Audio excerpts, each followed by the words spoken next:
Kesho ni mchezo muhimu sana kwa sababu ndio mchezo ambao utatupa matumaini ya sisi kusonga mbele.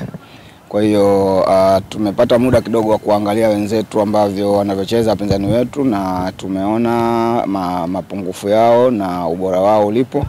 Kwa hiyo tumekuja kwenye uwanja wa mazoezi kurekebisha, tuone kwamba kesho tunaenda kufanyaje ili tuweze kupata matokeo mazuri. Tuko tunajiandaa kwa sababu kila mchezo una game plan yake. Kwa hiyo tuko kwenye plan hiyo kitu kwa ajili ya kucheza kesho na tuweze kufanya vizuri katika mchezo wetu.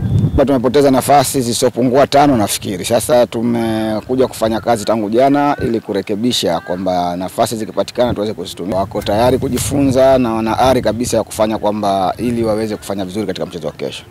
Mashabiki wanapokuwepo kutushangilia kwao, kutuombea dua, kunatupa sisi nguvu ya ziada kufanya vizuri. Kwa hiyo hata hapa Egypt naamini kabisa wapo wa Tanzania. Kwa hiyo mimi niwaombe tu wa Tanzania wa Egypt waje kwa wingi sana kesho ili kutusupport.